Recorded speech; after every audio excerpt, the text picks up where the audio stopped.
Caca Frederica memutuskan menjadi mualaf setelah menyadari perbedaan mendasar antara agama. Assalamualaikum warahmatullahi wabarakatuh.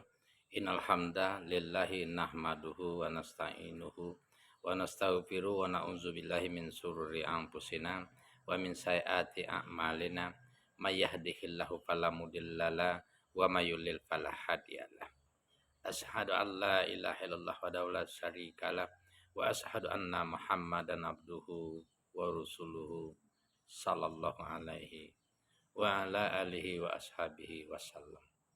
Wassalatu wassalamu ala asrafil anbiya wal mursalin wa ala alihi wa sahbihi ajmain.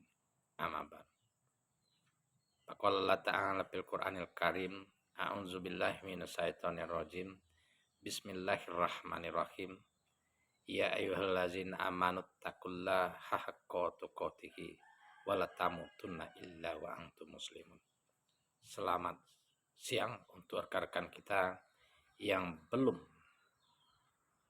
dibukakan hatinya oleh Allah untuk menerima petunjuk dan cahaya kebenaran.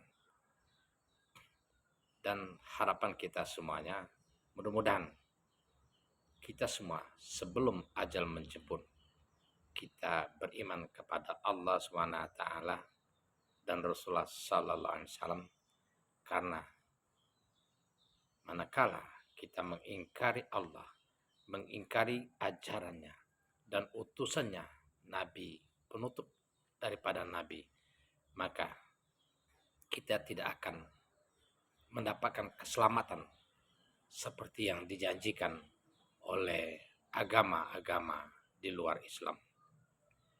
Ati'ullaha wa ati'ur rusul la'allakum turhamun. Janji Allah, barang siapa mentaati dia, mentaati Rasulullah Sallallahu Alaihi Wasallam, maka akan mendapatkan rahmat, yakni redonya, akan mendapatkan pahala yang mulia di sisinya, yakni Firdaus. Selamat untuk saudari kita Caca Ridika ya, mudah-mudahan istiqomah.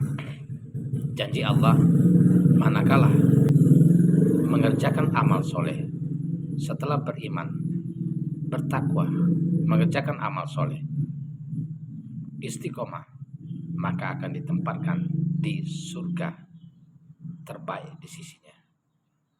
Allazina yarisuna firdaus hum biha khalidun.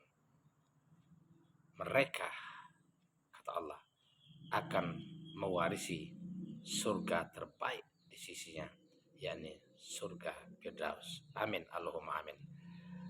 Ketahuilah bahwa Caca Frederica ketika berumur 9 tahun, dia sebagaimana dijelaskan di dalam video tadi, berasal dari lingkungan keluarga, termasuk kedua orang tuanya, dan ada salah satu di antara keluarganya menjadi seorang pendeta dari keluarga Kristen ya.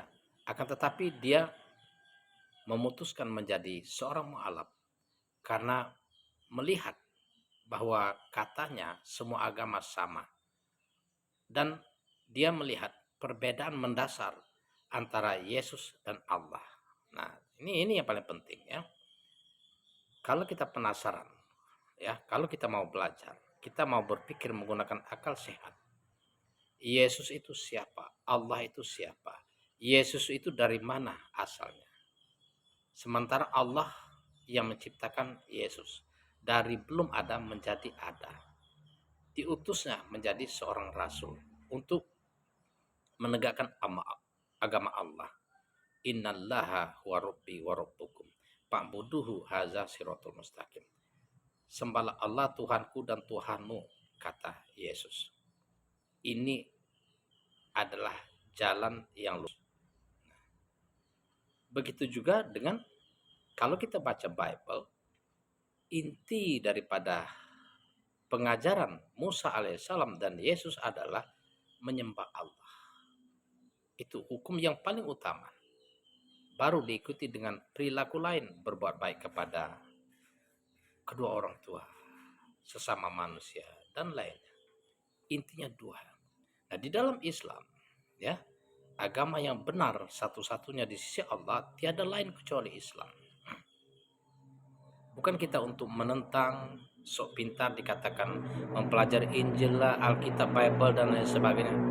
Karena rasa sayang, peduli antar sesama kita sampaikan.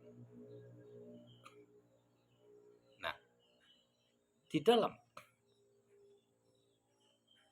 Injil ya, sebagaimana dijelaskan di dalam surah Al-Maidah ayat 46, wa kufaina ala asarihim bi Isa bin Maryam musaddiqul lima baina yadayhi minat taurat wa atainahul injila fihi hudaw wan nur wa musaddiqul lima baina yadayhi minat taurat wa hudaw wa mau'izatal lil muttaqin.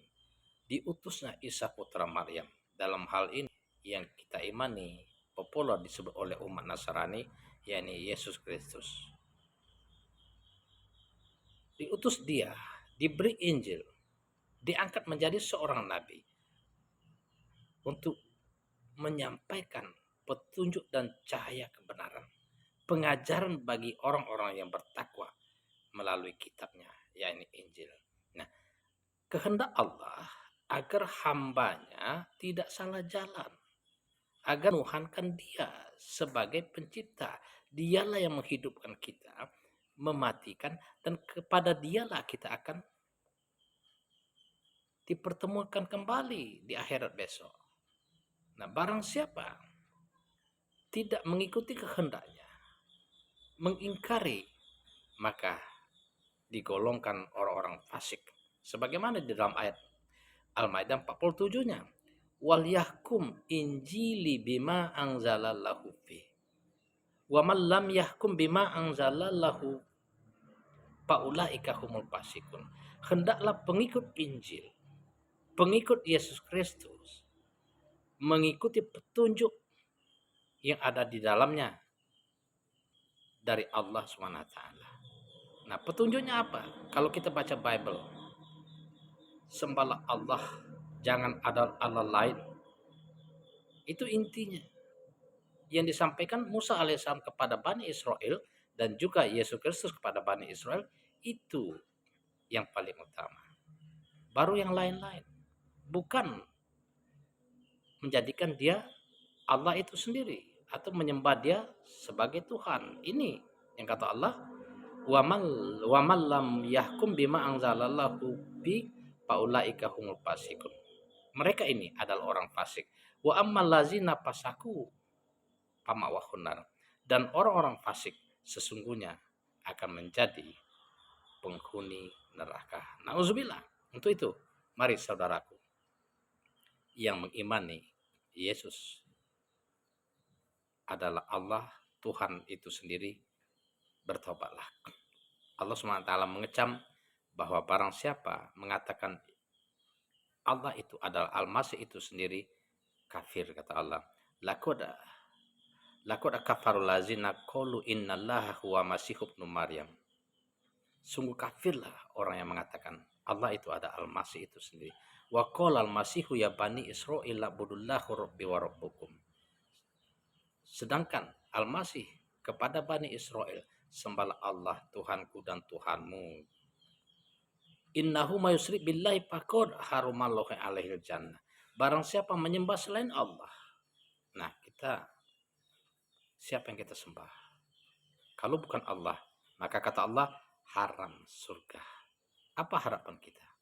Ketika kita mengingkari ayat-ayat Allah, kita menzolimi diri kita sendiri.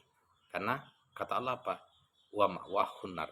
Mereka yang menyembah selain Allah, menyombongkan diri, enggan beribadah kepada Allah SWT, enggan berdoa kepada Allah SWT, maka akan ditempatkan di neraka dan kekal di dalamnya.